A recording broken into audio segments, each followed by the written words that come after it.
Hey, small town fam. It's Yardley and Zipper.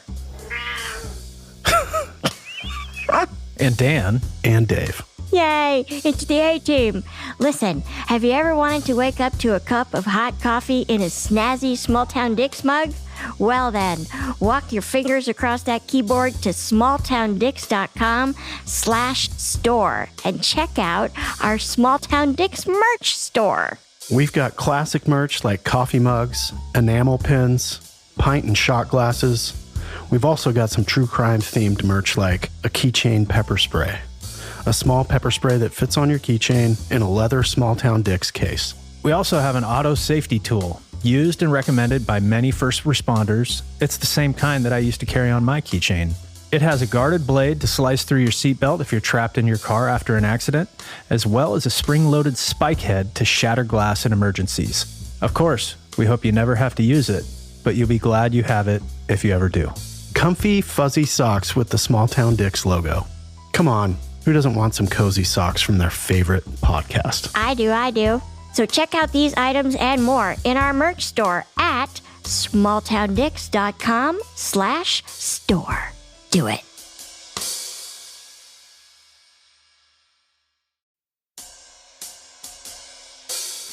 And I say, I'm in pursuit. And all of a sudden, he just slams on his brakes and anchors it and stops. And I remember stepping out. I'm shutting the door. You can hear the door shut. And I said, we're stopped, but I've got him at gunpoint. I don't know what this guy's up to. He's got his hands up. He's looking over his shoulder. I've got my spotlight right in his face. He starts yelling, shoot me. Just shoot me. I want you to kill me. Hi, I'm Yardley. This is Detective Dan. Hey there. And his identical twin brother, Detective Dave. Hello. And this is Small Town Dicks.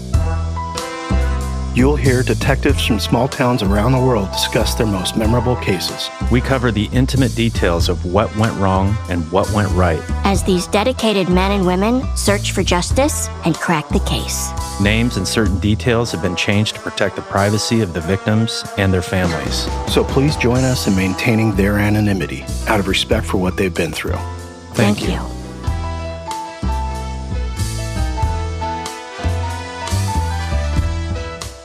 Hey, Small Town fam. So, this is part 2 of our doubleheader that we're calling In Pursuit. And I have the dream team here with me today. I have Detective Dave. Hello. Hello. You sound surprised. You know, since getting this new cup of coffee, I have a renewed and refreshed set of eyes on this podcast today. And the opportunity to, reach you, Yardley, Daniel, and our listeners. I'm looking forward to it. He's a walking Hallmark card. Patronizing and condescending is he? I find him funny and charming. Churlish and disrespectful. I have Detective Dan as well. I am here too. I wanted to note that this coffee, I feel like has done a lot for my vocal cords. And I would ask the pro, Yardley. Yes. Is that a thing? Yes. Hot coffee for the vocal cords? Hot liquid. Hot liquid. Yeah. All right. So Dave is going to tell us a story about a car chase. And I, for one, am excited. Right. So car chases. Everyone remembers their first that they ever, quote, started. They were the initiating officer on the pursuit. Oh. Now, just to be clear, it doesn't mean that you started the car chase. It means that you were the first one to start chasing the suspect. No, you remember the first time you initiated the actual chase. Like you turned your lights on and that guy took off right in front of you and everybody else is trying to catch up. And the delay in your brain processing, he's not stopping. What do I do next? And it's like a dog chasing a ball. Go get it. Right. The suspect is the ball. Fetch. Yeah. I remember it's probably a year into my career and you get a lot of guff, especially from having a twin brother who was working the shift with all the guys that I really wanted to work with because they were like, quote, turning and burning and chasing stuff, making a lot of good arrests. Like we say in the business, a monkey could do a warrant arrest, but to develop probable cause, to make a probable cause arrest, it takes some talent. Like you have to have an investigative mind. So I kind of crafted my patrol techniques after trying to do probable cause cases, not just pick out warrants. I was really good at recognizing faces and names and remembering dates of birth, full name, like first, last, and middle I could remember, and where I had last seen you. I had this encyclopedic mind when it came to that. It is gone now. Really? It's been replaced. It's been replaced by a bunch of sex abuse cases and murder cases, but I used to be really good at somebody would come up to me and say, "Who's this guy?" And I'd say, "Oh, that's Jimmy John James. yeah, this is his whole name, and I think he was born in 52. Incredible. Were you always like that in school too? No, something about police work. But in real life, I could meet you. So if I met you at work, I remembered your first, middle, and last name, and probably your date of birth, and maybe your last four of your social security number. If I met you at a dinner party, 8 minutes later, I'm like, what was that guy's first name? Like, I don't remember. That's fascinating. Hey, can you tell me what was that guy's name? And so maybe that's a New Year's resolution, that I get better at that. You know, I make that resolution every year, and I'll just say briefly that I'm really good at memorizing lines for a film or a play or something, but I have the same issue at a dinner party. For me, I think there's a measure of social anxiety where I'm sort of not entirely present. Somehow I don't log the information. You know me. In my previous years, I would go out with work friends and we would go out and hang out. I am very introverted. Same, and more so as I get older. Right. So my patrol philosophy was I want to sit on drug houses and look for suspicious activity, not just run people for driver's license violations and no insurance. And I learned that from all the guys that Dan was working with.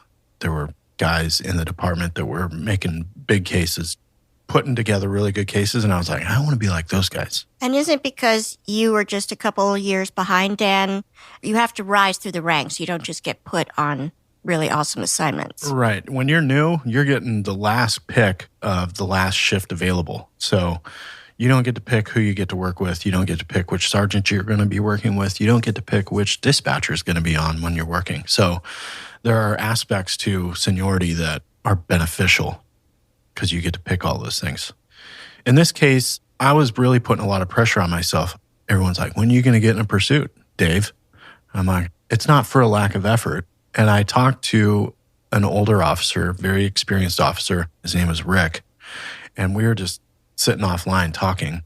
And he said, it's quality, not quantity of stops, because I was stopping a lot of cars. And he's like, if you're stopping somebody driving a $75,000 vehicle that is brand new, has temp tags on it, do you think that that person has a lot of legal issues in their life? You think it's a stolen car?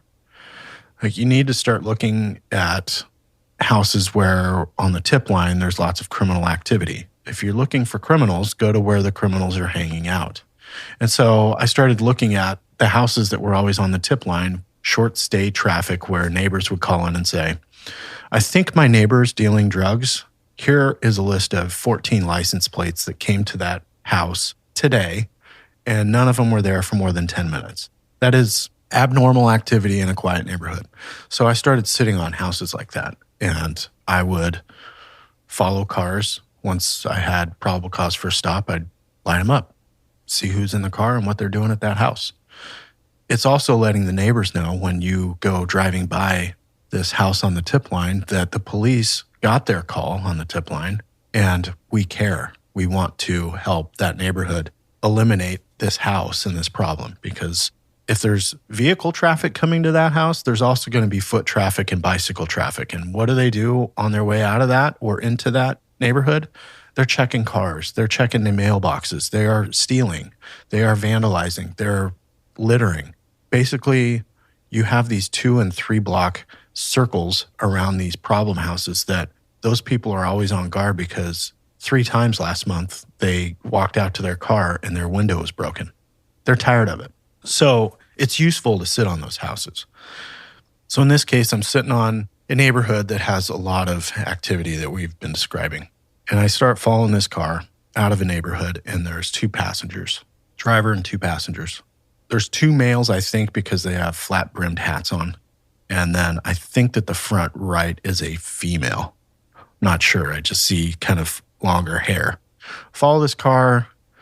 early on failed to use a blinker. I'm like, I'll take that. Usually my thing was I want to get 2 or 3. So if the first one, somebody says, nope, I've called that into question, I go, well, I have 2 other reasons to stop this car. So pretty soon we're on the freeway going westbound and they're over the speed limit, 8 or 9 miles an hour. I drive that fast. I try not to pull people over for things that I do. Fair. Speed limit, if you're going 15 over, I'm like, okay, I'm paying attention. But 9, it's a legit reason to pull this guy over. But eventually he makes an unsignaled lane change on the freeway right in front of me. And I'm like, all right, I got you. There's 3. So I pull in behind him and there's some radio traffic going on. So I'm waiting to get my radio traffic out because I don't hit my lights until I've gotten all my radio traffic out to let dispatch know I am pulling this car over and this is where we are and this is the license plate. What does that mean, you have your radio traffic out? Generally, what that means is you give the license plate of the vehicle that you're pulling over and the location where you're stopping them. Okay, I was just confused by out being the verb, but what you're saying is you got it out. You got the information out. Yeah, you just put it out. Put it out on the air. Okay. So I get all that done before I ever hit my lights. That way, if something goes sideways, I don't have anything else to do but drive. And that's how we train our people to do traffic stops. Get your radio traffic out, plan your stop. The last thing you do is hit your lights to let citizen know you're pulling them over right here. And we pick specific places to turn on our lights That will be safe for a place to pull over. for not only the occupants of the vehicle we're stopping, but for us because we're going to be out of our car. So when you first start, that is a factor that a lot of young officers are not cognizant of where they're actually activating their lights. The longer you do it, the more you become aware of, okay, I'm going to wait another block and a half. And so some people criticize, well, why didn't they stop them right when they saw the violation? Well, I'm waiting for a spot that I feel is safe, is well lit, is out of traffic. There are a lot of factors, but we're aware of it. And I remembered, as I'm following this car westbound on the freeway, that we had 2 officers. One of them was Justin, who was a patrol officer at the time, and they are in this area that's near our fuel pumps, but east of our fuel pumps on the way out of town, and that I'm westbound. And so I remember hearing that there's 2 officers on this traffic stop. One of those officers is in my district.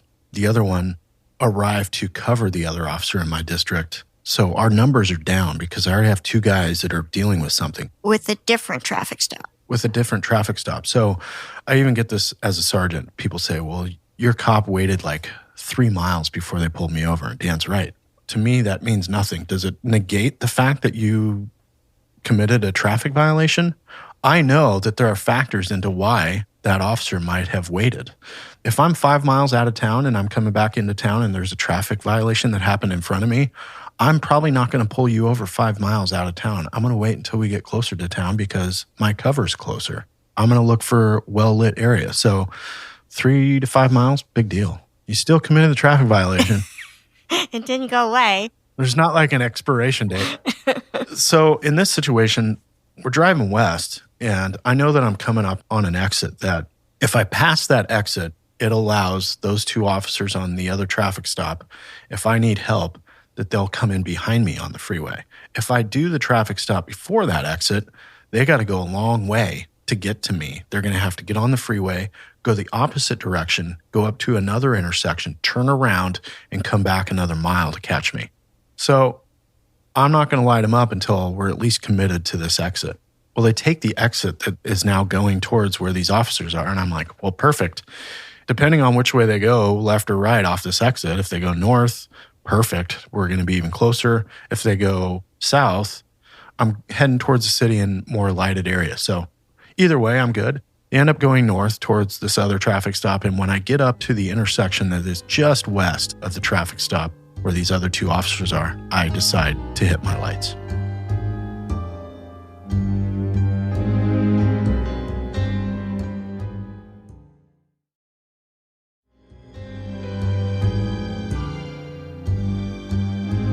This suspect, it's a Honda Civic. It's black. There's one male that I perceive to be in the back seat, back right. There's a female front right. And then there's somebody with a flat-brimmed hat who looks like a bigger build, like bulky jacket driving. Turns west, so now we're going away from where this traffic stop is. But we're a few hundred yards. And we go right past our fuel facility, and I've still got my lights on. And to get to this fuel facility from where I lit this person up at this intersection is a couple hundred yards. And just explain to our listeners that the police have their own gas pumps. We have our own gas pumps that are for city vehicles. Not every department has that, though. Some fill up at a fleet fueling facility. So where we fill up is secure. You have to have a code to get in through the gate, and it'll lock up behind you. But you see, like truckers on freeways, they'll have a card lock facility where they just pull off. It's a gas station behind a regular gas station. They can go up, do a card lock, enter their mileage, pump their own gas, and they're out. They don't need an attendant there, and it's open 24 hours a day. I didn't know that. But also, what's a card lock? It's just a name that's been given to these gas stations where you have a card and a code and... It's like a key card. Yeah. Oh, why don't they just say that? Anyway. So in this situation, I had lit this person up, activated my emergency lights when we came to a T at this intersection. So I have my lights on, expecting them within 50 feet, really, to pull over. Well-lit intersection, a couple hundred yards from these other officers. Didn't tap the brakes. The person you're following. Never tapped his brakes. I'm like, okay. But I didn't recognize it. I'm just thinking, we're westbound, and hey, there's where we pump our gas. And now we're accelerating, but we're not speeding. No brakes have been tapped. And I'm just kind of fat, dumb, and happy. Like, oh, maybe he's finding a different parking lot that I wanted, because there's a couple parking lots on the north side of this street. So he passes those, and I go, huh. And then all of a sudden, cranks it and does a U-turn. And I'm like, where are you going? Like, I'm behind you. And now we're going back past the pumps, but out towards where the two officers are. And there's radio traffic going on from that traffic stop. And I'm trying to let them know, hey, I've got someone running from me, and we are going to be on top of you in no time. So the way the radios work, you're an officer, Yardley. You're out in the field. You're on the radio. You're talking to dispatch. You can talk. You own the radio waves. I cannot, as an officer, interrupt you. Basically, you're in the elevator, and I'm waiting at the next floor for the opening to get on the elevator to throw my radio traffic out there. Dispatch, when they reply, is an open elevator. You can just jump on. Anybody can jump on. So when dispatch is talking, I can say in the middle of them, break, which means pause. I've got something I need to say right now. But if it's another officer, there's no opening. They have to finish their radio traffic, which is why I'm so hard on people that talk forever on the radio, because when the shit hits the fan, I don't want you to be in sentence 3 of a 5-sentence dissertation. Let it be quick. It should be a few words. So this officer's talking, and he's not abusing the radio, but I have to wait for dispatch or wait for a pause for me to say, break. And I go, break, break, break. It's so embarrassing. I'm on the radio, and I'm like, you dipshit. You sound like an excited kid. Like, it's Halloween, right? We get to go trick-or-treating. I'm like, break, break, break, pursuit, pursuit. And the dispatcher who was working that night, I remember, was Shannon. I just remember Shannon's voice. She's now retired, still helps us with dispatch, but you don't hear her excited on the radio ever. So we go back to the intersection where I lit this guy up. Now he goes southbound back towards where we came from, and we're heading towards the freeway. And Shannon says, how many people in the car? And I go, that was her saying, get your shit together, Dave. Gather yourself. So Shannon's tone is calm, all business, while she asks you this question, this really simple question, knowing that that will pop you out of your excitement and recenter you. Yeah. Did you pass by the other traffic stop? No, they're still east of me. So I know that they're close, and I'm like, they're going to ditch the traffic stop they're on, and they'll be here in no time. We're heading back towards the freeway, and Shannon rightfully, thankfully interrupts me, and my blood pressure goes down. I drop a few octaves, and I just start airing this pursuit. We end up going over to the city on the other side of the interstate, our neighboring agency's jurisdiction, and it turns into side streets and blowing stop signs, and that agency did a great job with helping us stop traffic. It was in the middle of the night, so there's not a lot of traffic, but they're in intersections with their lights on. So there's not cross traffic that we're having to worry about with this guy just bombing through stop signs. Suspect ends up making it to an apartment complex, gets out, runs, and a guy who works with me now, but worked at this other agency, was a canine officer at our neighboring agency, Robert. He arrives, and pretty soon his canine locates suspect, and guy goes to jail. He had like a robbery warrant. He was going to go back to prison. That's why he ran. So that was my first pursuit, and it was just a good reminder from Shannon, is the one who kind of was like, hey, come on. Breathe. You can do this. So I was grateful for that, but that was my first pursuit that I ever initiated. So then we talk about other pursuits. I've been in some hairy pursuits as a patrol officer. I've been in some hairy pursuits as a detective. But once you become a watch commander or a supervisor, all those pursuits hit you in a different place because you're worried about liability. And you're worried about all the things that you never considered as a patrol officer. You were considering them, but you're like, I don't care. This is somebody else's responsibility. I'm chasing this guy until somebody tells me not to. As a supervisor, the pucker factor on any pursuit is through the roof, where I'm like, oh my God, please go out of town. Please obey traffic laws.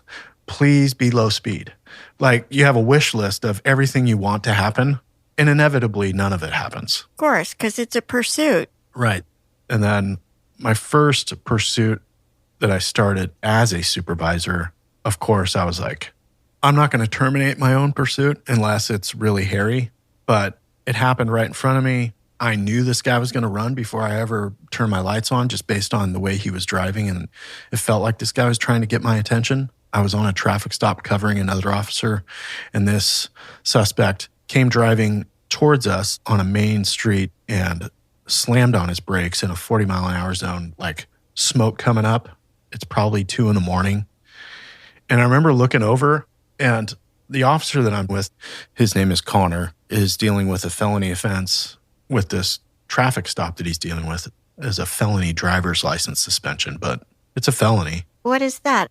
This guy is such a bad driver and commits so many crimes as a driver that the state has deemed him a felony level offender if he drives a vehicle. It is a felony for him to drive a car. So he's not allowed to drive? He's not allowed to drive, and it means you're going to jail and potentially prison just for driving a car. That's how irresponsible you've been as a driver. It takes a lot to get there. Usually it's like a manslaughter case or numerous DUIs.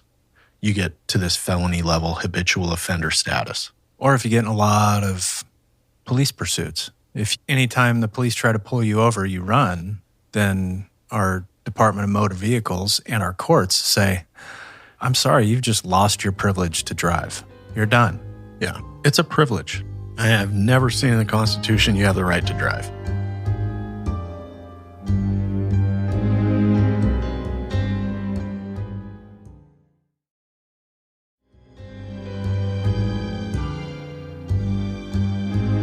Okay, so it's 2 a.m, and you and Officer Connor are on this traffic stop where the driver has a felony driver's license suspension. Meanwhile, another car appears to be purposely coming right at you guys, and then at the last minute, slams on its brakes. Yeah. So all of a sudden, he pulls into the parking lot that Connor and I are in. Suspect's driving a little Toyota Corolla that looks like it's got 300,000 miles on it. It's got rust spots. Looks like the suspension on it is out because it's kind of riding really low. And I'm looking at this guy like, are you really trying to draw this much attention? At some point it clicks. I'm like, he is trying to get my attention. He's trying to pull my attention away from what we're dealing with here. And I start thinking, Do they know each other? do they know each other? And are we about to have a situation? So suspect pulls into the parking lot. He's probably 30 yards away. And I'm just looking at him. He's got his reverse lights on. He's just sitting there. And I'm looking at Connor. I'm looking at suspect. And I'm like, if he pops out of his car, it's on. Something's going on. He throws it in reverse, spins his tires, throws it in drive, roasts his tires. And now he goes back eastbound away from us and starts slamming on his brakes every 100 yards or so. And Connor, he's what we refer to as a shit magnet. He gets into a lot of stuff. Great police officer. Love to have 50 more of them. He looks at me and he goes, go. Go check that other guy out. You kind of have to. It's such erratic driving. I'm thinking, this guy must be hammered. So I start following this guy. It's a 2-lane road each way with a center turn lane and bike lanes on each side. So it's a pretty wide street. And he is back and forth between the bike lane to the center lane. It looks like Pac-Man. Waka, waka, waka, waka. So I get on the radio before I even do this traffic stop. I'm like, hey, do we have another unit that's close? People start chiming in. This is where I'm at. This is where I'm at. Nobody's really close other than Connor, who's just a few blocks away, but he's dealing with this other case. But I have to check on this guy. So I go to do a traffic stop on this guy. And right when I hit my lights, he accelerates and runs right through a red light and starts going southbound on a parkway that takes us out of town. Back the same way as where Jay from Dan's pursuit case, same direction. And I've been out there many times. And suspect's accelerating, gets up to about 60. And I say, I'm in pursuit. And all of a sudden, he just slams on his brakes and anchors it and stops. And I remember stepping out. I don't want to be stuck in the car. So my next radio traffic is, I'm shutting the door. You can hear the door shut. And I said, we're stopped, but I've got him at gunpoint. I don't know what this guy's up to. He's looking over his shoulder. He's got his hands up. He's looking over his shoulder. I've got my spotlight right in his face. He starts yelling, shoot me, just shoot me. I want you to kill me. Is the suspect out of his car at this point? Is he facing you and yelling, just shoot me? No, he's still in the driver's seat. Oh, okay. And I let dispatch know, hey, this guy is asking me to shoot him. And all of a sudden you hear Connor go, I'm en route. And you can kind of hear him on the radio where he's beating feet, like running to his car. And I remember saying, I'm not going up to that car. I mean, this guy, he's asking me to shoot him. And so I'm asking, do we have other units that are close? Because I'm sitting there by myself. And this guy's just looking at me. He's acting weird. He's screaming, just shoot me, just kill me. I'm like, no. So I'm like, what is going on with this guy? I mean, I'm just guessing what's going through your mind at this point is, I hope this guy's not wanting to commit suicide by cop right now. Because that's certainly what it looks like. Sure, and that is a thing that suspects sometimes try to goad you into. Unfortunately. And so Connor catches up with me, and he's parked to my left. So it's 2 lanes going out of town. Suspect vehicle's right in front of me. Connor's kind of out to the left. We've got this guy at gunpoint. We start making a plan. Like, I say, hey, I'm going to wait for us to get a third here, which is actually Officer Andrew and his canine were coming our direction, but they were still probably 4 or 5 miles away. And I just said, I'm just let this guy wait. We'll just slow it down. There's no reason to rush this. We've got him stopped. And the guy's yelling, just shoot me, just kill me. And I'm saying, get your hands up. I don't want to kill you. Just get your hands up. Do you want him to get out of the car? No, I want him to stay right there because if he gets out of the car, this is where he reaches into his waistband and prompts us to shoot him. And then all of a sudden it's like, well, he was unarmed. I didn't know. Like, I'll tell you this. When you've got someone at gunpoint and you're telling them, put your hands to the sky and they reach for their waistband, I mean, for any police officer, and I would hope for any layperson, you would think, uh-oh, something bad is about to get grabbed out of that waistband. Like everyone recognizes my shirt is up, I'm reaching into my waistband and I'm pulling out a cell phone. In my world, I'm expecting it to be a knife or a gun. So I'm just not going to press it. We can wait. He doesn't get out of the car. All of a sudden, he just floors it. And Connor gets into his car. I was out kind of at the front quarter panel of my vehicle. Connor was in the V of the door of his car, and this guy floors it. And so Connor actually gets out in front of me and starts following this guy. And we're up to within 500 yards. We're probably going 70 miles an hour. This guy, I mean, he roasts his tires. I'm like, we're in pursuit, headed out of town, southbound. So this pursuit, suspect's brake checking us. What does that mean? Slamming on his brakes to see if we'll run up behind him and possibly deploy our airbags, and now we're out of it. So you hit the brake check, prompt the police vehicle to hit you from behind so hard that it deploys your airbags, and now I can't drive anymore. He's going anywhere from 70 down to 50, down to 25, back up to 70, starts turning his lights off, driving without his headlights. There's no traffic whatsoever. But we're coming up to a highway where I know that there's not steady traffic, but there's traffic on this freeway because it gets you over to the east side of our state. It's a east-west highway. So he's in the oncoming lanes without headlights, but I can see for a mile ahead that there's no headlights coming towards us. And so I'm airing all this, and now I've got officers who are trying to get out in front of this to where they can deploy spike strips. And so we're all coordinating. As a watch commander, I always remember Dan's pursuit with Jay as the bar for me as a watch commander about how many units I allow to go outside of the city. And I always remember that fight with Jay and that Charlie and Dan, just two of them on this one very determined person, was not enough. Our policy is to let two in the pursuit follow, but it's up to your discretion as a watch commander. And so I always allowed more. If there's passengers in the car, I'm inclined to allow at least as many officers as we have people in the car. It's an officer safety issue. If I know that we're heading towards a jurisdiction where there's going to be officers, I'll probably pull that back a little bit. But I at least want two of my guys together because they've worked together. I want them in that pursuit. And I'd rather us have more resources than fewer needed. So Dan's fight with Jay has always been the bar for me. I'm like, that's a lesson learned. Experience is what you needed 10 minutes ago. I don't want to put my officers in an experience where they're like, help. Help is a bad word over the radio. So I'm telling other officers like, hey, we've got 3 now in the pursuit. Other officers, you can parallel and try to anticipate getting out in front, but I need you to stay as close to the city as possible just in case something blows up. We get an armed robbery, at a 7-Eleven. I need you to go do that. Right. We have to have officers respond to that. Somebody with a cardiac arrest call. Police officers routinely beat fire to cardiac arrest calls. So trying to divvy up resources, and suspect ends up taking kind of a circuitous route back towards our city on the freeway. But his driving is really erratic, and it gets to the point where we have so many officers from other agencies that I was number 2 in this pursuit. I end up getting cut off by 2 other agencies, and I end up being like number 9 in the pursuit to the point where I just started laughing in my car, and I pulled over and I parked. Because I was like, this is absurd. 9 is enough. And we tell our guys, hey, if you're not the originating agency in this pursuit, stay out of their way. You can assist, but stay out of their way. This is their thing. Help them. Don't obstruct them. In this case, it turned into a shit show. And I was pretty fired up, but at the point where I was laughing. I was so frustrated. Like, I'm doing nothing in this pursuit now. We'll just watch and see where this ends up. Was he like number 7?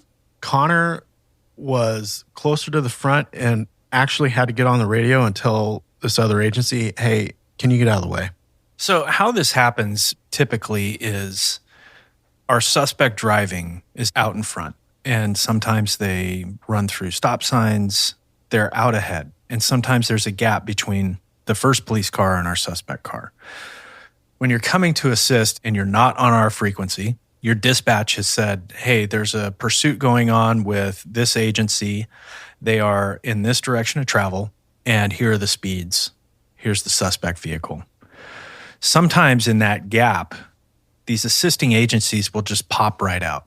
Because you're passing through their jurisdiction now, so they're right there. Yeah, and the really risky thing about that is you talk about these speeds that these pursuits are going at, and this gap, maybe 200 yards between the suspect vehicle and the lead pursuing vehicle. But they're going 85, 90 miles an hour. That 200 yards is nothing. So what happens is a lot of times on Graveyard, you have younger officers, and these younger officers will say, well, there's a big gap in there. I'll just pop right in there. It's really dangerous because that 200 meters is eaten up by that first pursuing vehicle so quickly that we've seen in law enforcement that there are a lot of fatal crashes between 2 responding units in situations like that where somebody pops out in front of the lead pursuing vehicle and there's a collision and an officer loses their life. So anytime I was in support of these pursuits, you have to pick your spot. And I always wanted the lead agency, whoever initiated the actual pursuit, you stay number one, man. This is your thing. It's our policy.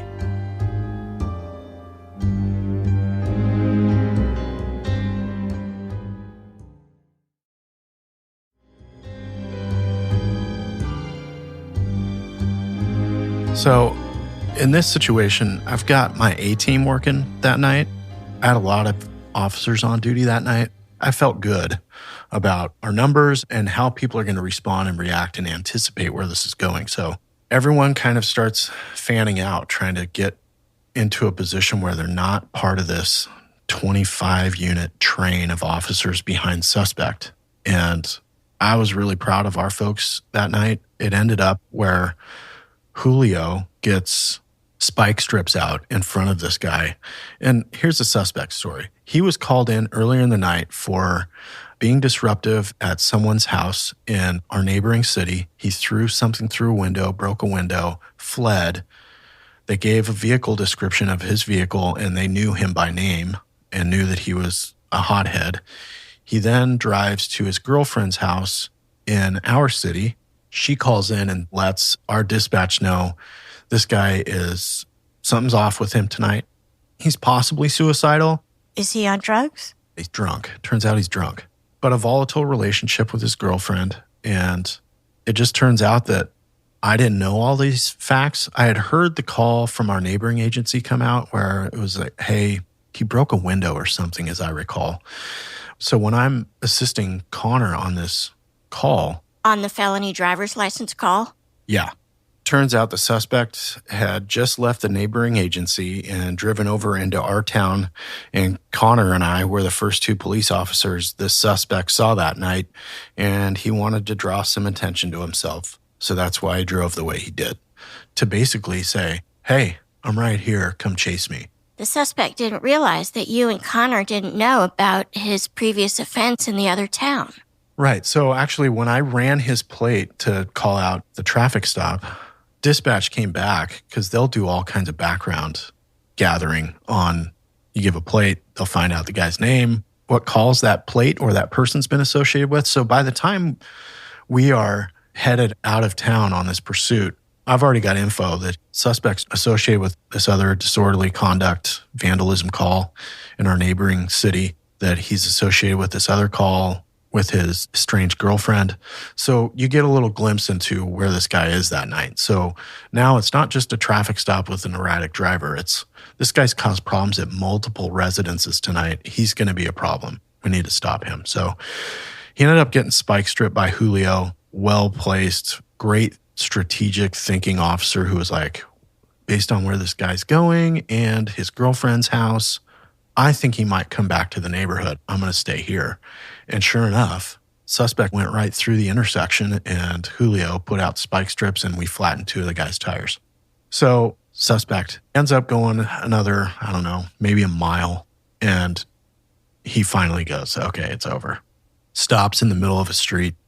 He is totally non-compliant, still begging for us to shoot him, gets out of the car against our wishes.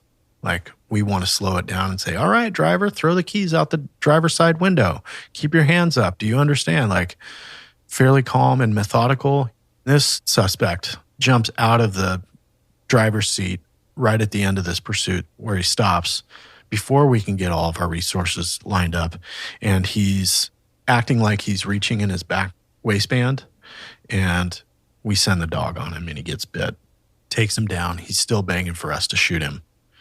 Even when we took him to the hospital, he's begging for us to kill him. Gee whiz. Yeah.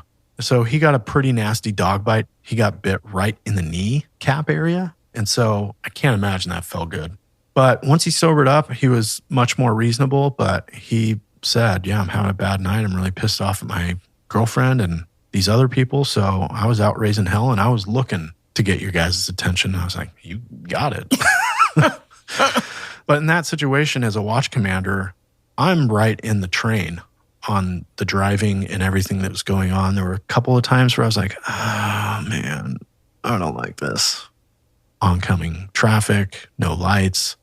You can still see and mitigate that with there's no traffic coming, but it's certainly a factor. So those are all things that I think about as a watch commander that I never thought about as a patrol officer. I was like, hey, we're chasing somebody. This is great. I got nothing to worry about. And the watch commander the whole time is like, oh God, oh God, oh God.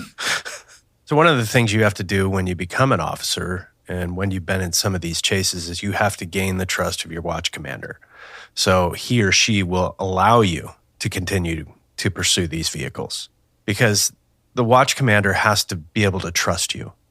And what they are evaluating is what is the threat to the safety of the public. And you, as the pursuing officer, you need to be evaluating those things too. I've terminated pursuits too. And I think that earned the trust of my watch commander. And that's the hardest thing to do is to say, I'm not going to chase him. I'll tell you from a watch commander's perspective, an officer that goes, I am terminating, the driving's too dangerous. I go, okay, your credibility just went up 100 points. Like you're making that judgment call. I'm probably 6-7 miles away. I don't see exactly what you're seeing. I'm not experiencing what you're experiencing. So I'm trusting you that you're making a qualified, sound judgment based on what you're experiencing. An officer that terminates a pursuit, I'm like, thank you. You are as interested in mitigating the risk on all fronts as you are in sort of loading into your adrenaline. Yeah. And I've had officers that you hear the radio traffic, there's some distinct, prolonged pauses where you're like, what is happening right now? And you're waiting 20, 30 seconds between updates and you know you're in the city. And I'm thinking, why have I not heard you on the radio? If you're at the speeds that you reported you were at, you've gone through at least 5 or 6 intersections. I need to know the good and the bad about the driving. Is he following traffic laws? Is he blowing lights at 55 miles an hour in the city? I need to know traffic conditions. I need to know road conditions. I need to know the time of night. I need to know what your probable cause is for the stop. I need to know all these things. And if I'm getting huge delays, you're not building a belief in me that you are able to handle this situation, that maybe the game's too fast for you. So I want more information rather than less. And there's certainly been situations where I heard the pursuit on the radio, then I read the narrative about what happened in between the radio traffic, and you're like, hey, that ever happens again, just terminate it by yourself because I'm going to terminate it if it ever takes that long to get that kind of information from you. We can all multitask. I expect that you can drive at high speeds, pick up street signs or addresses, and have your hand on the mic to be giving these updates all at the same time. If you're unable to do that, these are basic things like report writing. That's part of the job. You've got to be able to do that. And that's a situation where I need you to be able to do that every single time. When I read a narrative and I'm like, hey, you didn't mention the going the wrong way around the roundabout and then running the light at 65 miles an hour. I never heard that over the radio. And they're like, oh, yeah, no, that's my bad. And you're like, that can't happen. And if it happens again, now we're going to take a different direction of discipline here. Our officers are really good at making adjustments. They're really good at feedback. They are responsive and they understand where you're coming from. They're reasonable people and they want to do the right thing. There's times where I've been like, I don't know what to say on the radio. It happens. What do you mean? There's times where you're just like a garbled mess. It could be nothing. Like I'm trying to give a disposition on a call and I'm just a shit show on the radio. I just don't believe that about you. Dave can be a shit show. He's talking about rambling on the radio, being a little too wordy. What, like you're giving the weather report? You're just maybe over-explaining, maybe mansplaining. Dave's a mansplainer. Okay, I get it. So I understand, especially if it happens in a stressful situation, but I want you to be inoculated in those stressful situations to the point that after it happens the first time, I mean, like me, my first pursuit, within 100 yards, Shannon had snapped me out of it. And I was like, got it.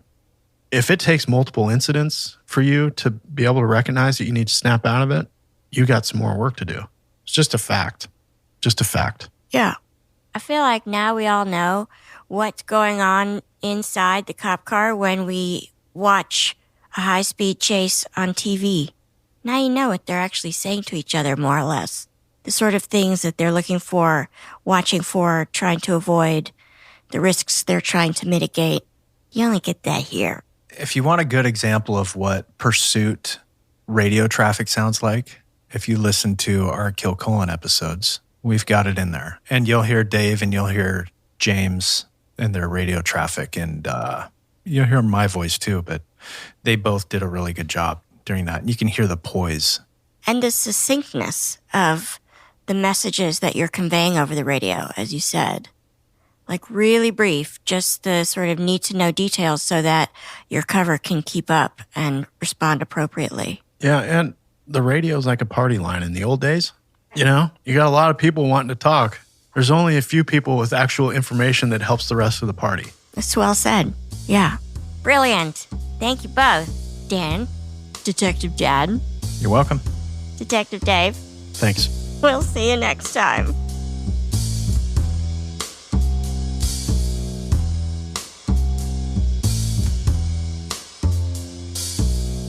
Small Town Dicks is produced by Gary Scott and Yardley Smith and co-produced by Detectives Dan and Dave.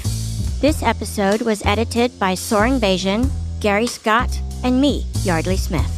Our associate producers are Aaron Gaynor, The Real Nick Smitty, and Alec Cowan. Our music is composed by John Forrest. Our editors extraordinaire are Logan Heftel and Soren Bajan, and our books are cooked and cats wrangled by Ben Cornwell. If you like what you hear and want to stay up to date with the show, visit us on our website at smalltowndicks.com. Small Town Dicks would like to thank SpeechDocs for providing transcripts of this podcast. You can find these transcripts on our episode page at smalltowndicks.com. And for more information about SpeechDocs and their service, please go to speechdocs.com. And join the Small Town fam by following us on Facebook, Instagram, and Twitter at SmallTownDicks. We love hearing from you. And if you support us on Patreon, your subscription will give you access to exclusive content and merchandise that isn't available anywhere else. Go to patreon.com/smalltowndickspodcast. That's right. Your subscription also makes it possible for us to keep going to small towns across the country In search of the finest, rare, true crime cases told, as always, by the detectives who investigated them. So thanks for listening, Small Town fam. Nobody's better than you.